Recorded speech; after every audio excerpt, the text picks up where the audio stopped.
Hi, I'm Daryl with 6 Mile Leather. In this video, we're going to be putting a seat in an antique rocking chair. I purchased a circle of leather. It's a 14-inch circle from Springfield Leather Company. I tried to cut one, and I just couldn't get one to cut perfectly round, so I bought one. Trying to figure out where the tacks are going to go. I decided to do a hand-cut basket weave on this. I think it would look pretty good on that rocking chair. I'm going to get it wet, get it cased up, and get ready to do the cutting.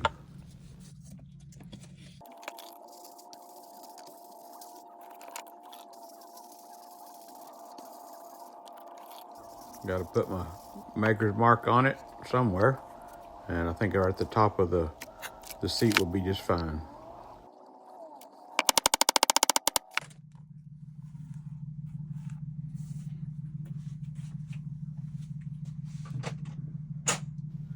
Using a regular yardstick to get my crosshatch pattern going. Just got to try to figure out where I want to start and where I want to end. And anyway, I'm going to make a grid with my awl, and then I'll go back in with a swivel knife and cut it all out.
Made a little boo-boo. I'm gonna see if it'll cover up. If not, it won't. If it won't cover up, then I'm gonna have to start all over. But I think it's gonna cover up.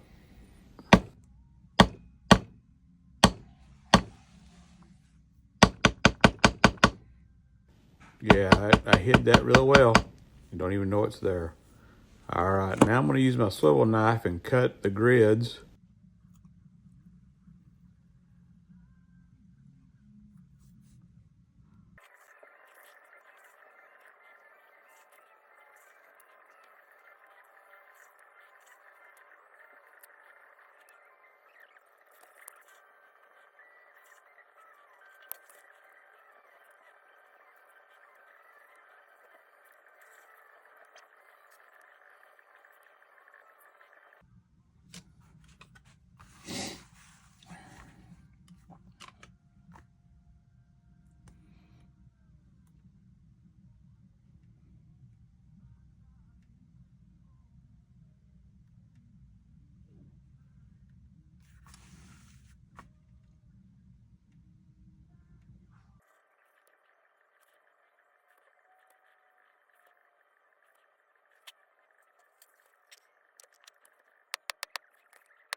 Starting to dry out on me, so I'm gonna wet it back down a little bit and get the tooling on it.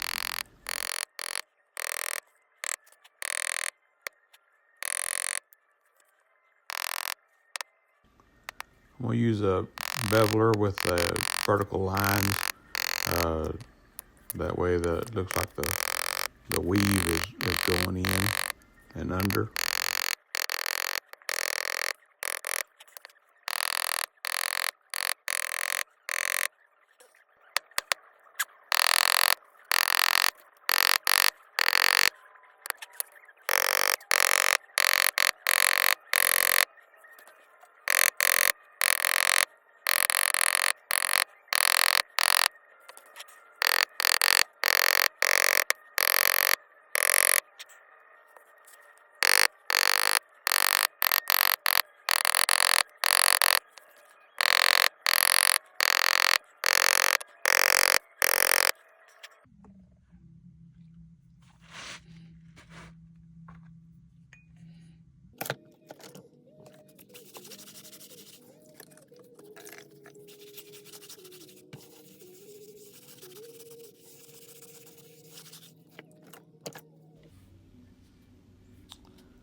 All right, now I'm going to use a vertical line thumbprint. That's the first one I use right there.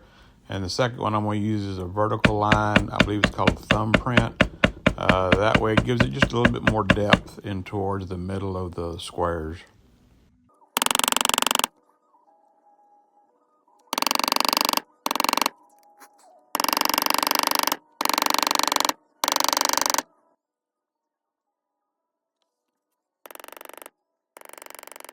This will take a while, so I'm going to pause the video and come back when I'm closer to being finished. That way you're not watching this whole thing without going crazy. All right, got that done. Now I just need to make sure I didn't miss any squares or screw anything up too terribly bad that I can't repair. Looks okay. Got just a little bit more work to do on it.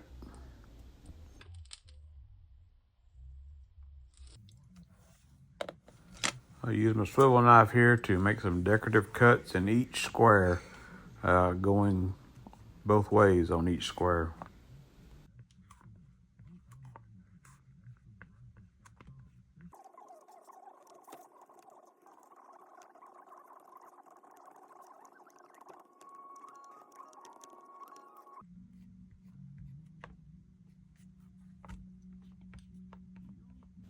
And again, to save time on the video and not to bore you to death, I'm going to go ahead and pause the video and come back in just a minute. All right, decorative cuts done. There you go. Make it look a little bit better. I'm going to put some Pro Resist on it to get ready to do some antiquing to it to make those cuts pop a little bit more.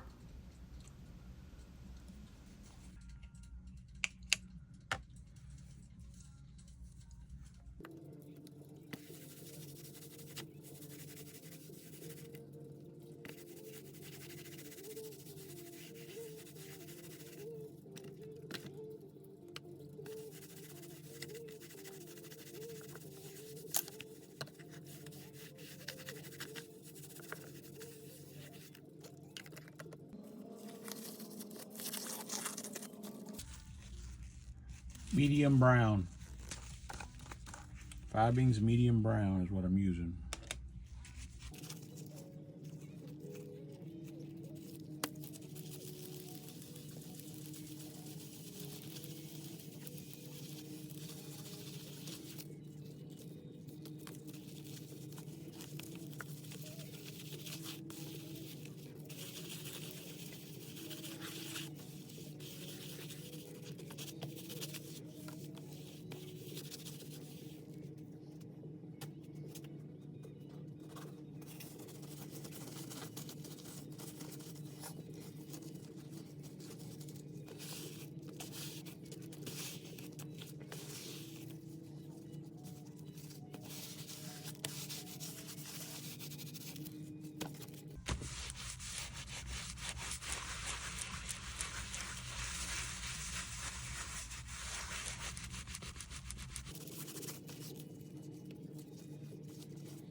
I gave the antique a good rest to let it get all dry and everything. Now I'm going to use tan coat to seal that with, so that way when people sit on this seat, it won't rub off on their clothes.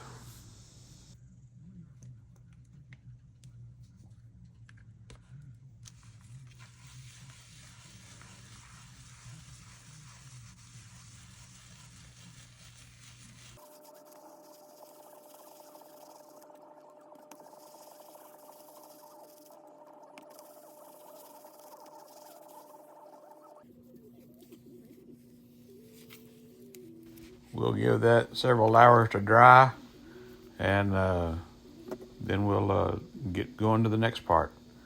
On this next part, I'm going to use my wing dividers and mark where the tacks are going to go. I'm going to glue this to the wood, and then also tack it in so where it'll hold really well, I hope.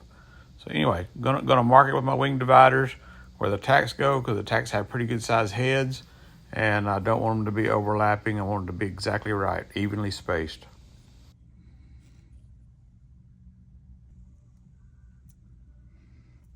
There it is.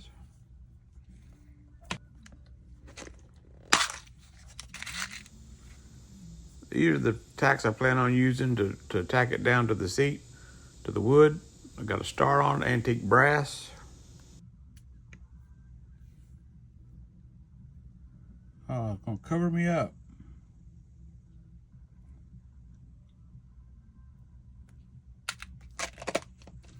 Poop. May have to space those out just a little bit. The circle that I tooled is 8-9 ounce leather.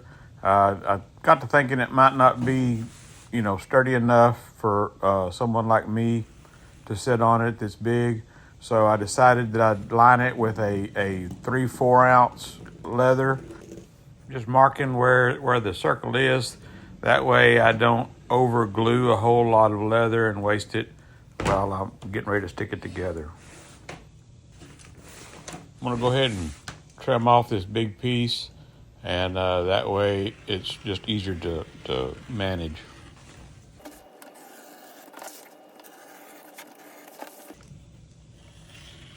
I didn't cut right on the line. I left it where I can trim it later.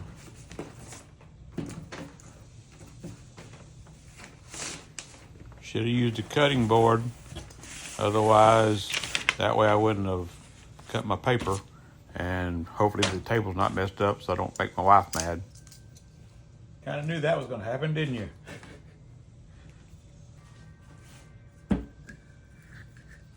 All right, going to smear some contact cement on each of these and let it get tacky, and then stick them together.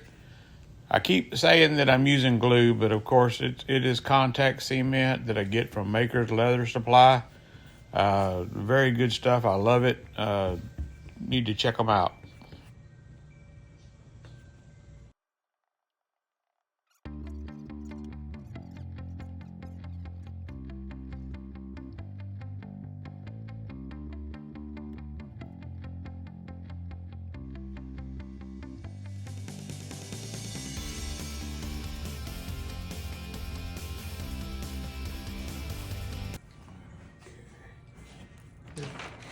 Been drying about 6-8 minutes, so we're gonna go ahead and stick it together.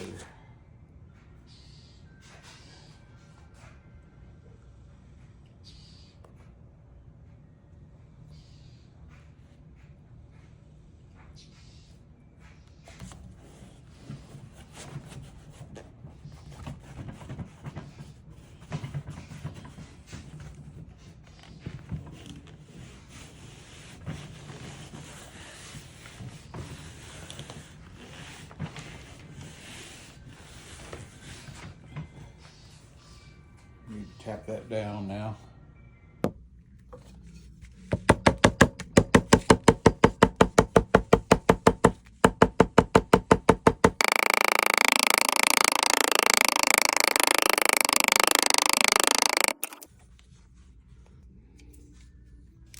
All right, ready to trim the liner now, and I'll get that all cleaned up.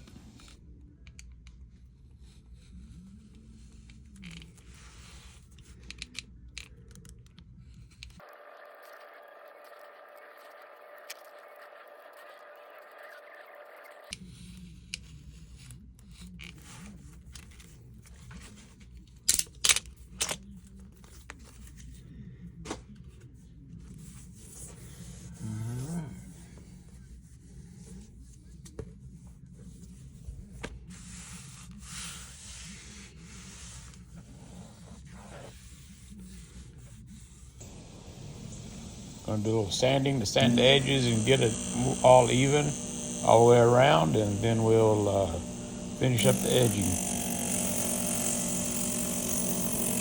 I really do need to mount this to something so it doesn't walk around on me.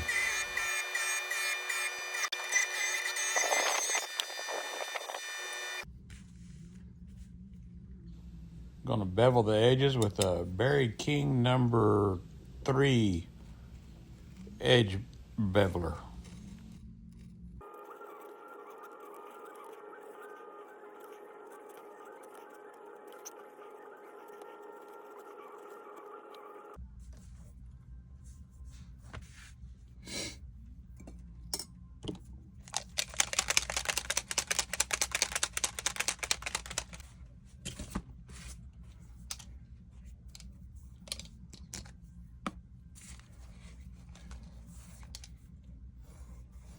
I'm going to dye the edges with a dark brown dye.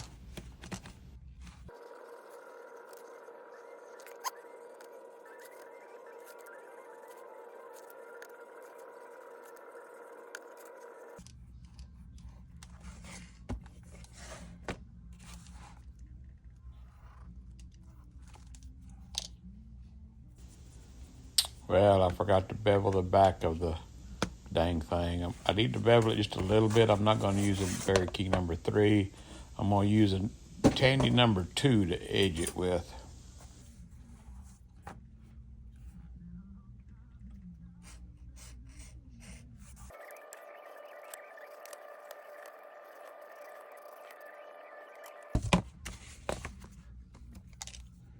All right, now I can reapply dye and finish dyeing this thing.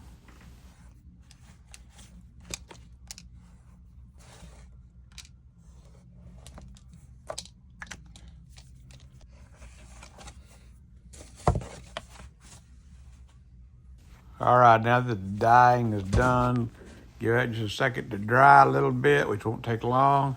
And then I'm going to slick the edges with water and glycerin saddle soap and a canvas cloth.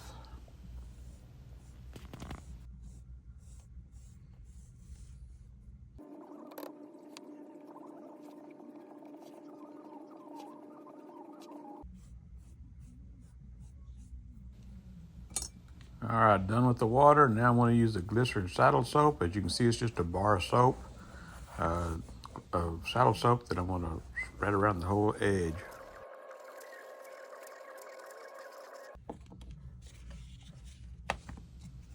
Now I'll buff it with a piece of canvas and make it really shine. Not, well, kind of shine.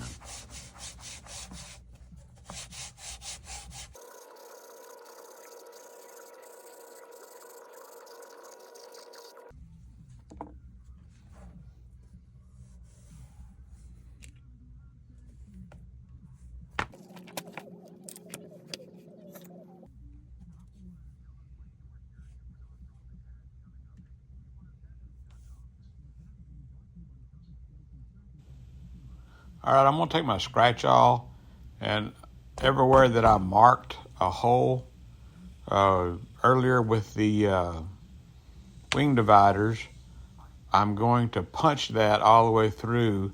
That way when I go to tack it in, I don't have to drive the tack all the way through the leather and into the wood, and it might be a little bit easier for me, I think. I'm just thinking that it will be.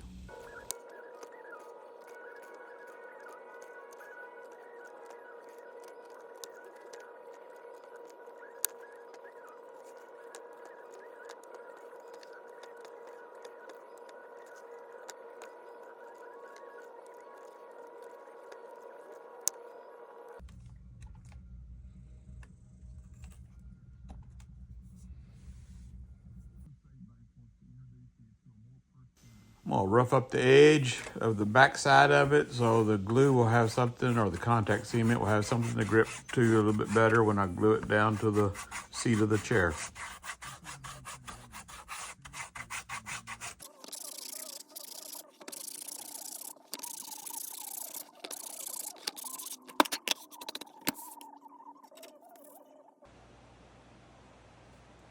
All right, here's the chair. Time to get started.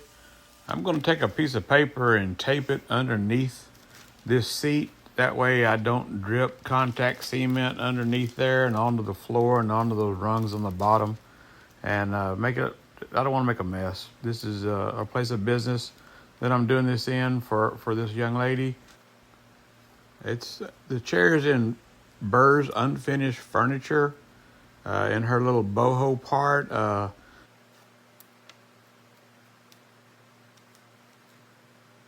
My friend Cindy can show it to you. She also has unfinished furniture. They also refinish furniture and finished unfinished furniture. That was a tongue twister. Anyway, downtown Bryan, Texas, Burr's Unfinished Furniture.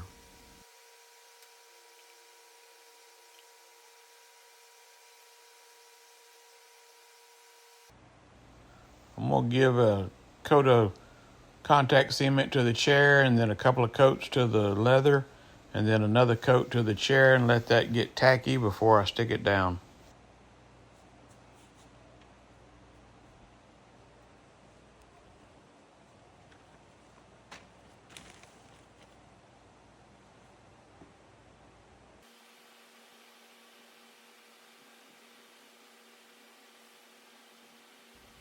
There's a fan blowing, so it's going to dry pretty quick. So I'll just go ahead and once I get around to where I started, then I'll go ahead and apply the second coat because it's already starting to dry.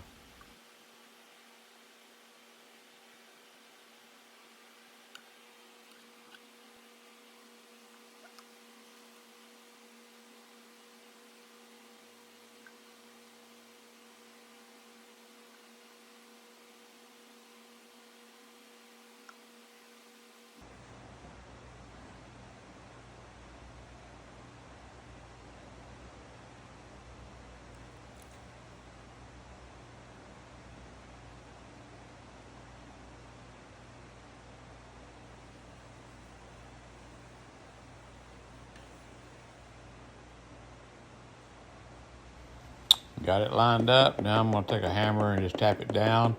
Just kind of help set the contact cement.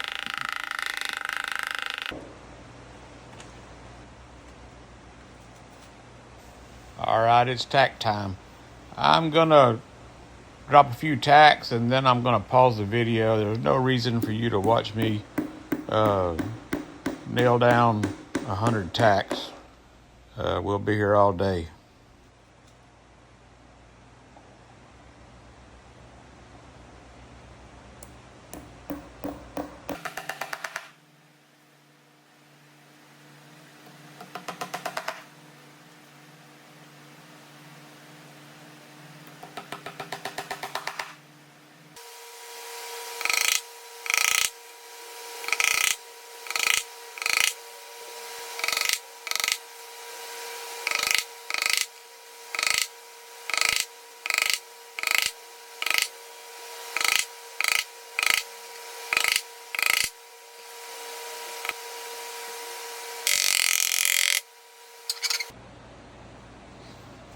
All right, that's it. Let me pull that paper off the bottom of it, and I am done.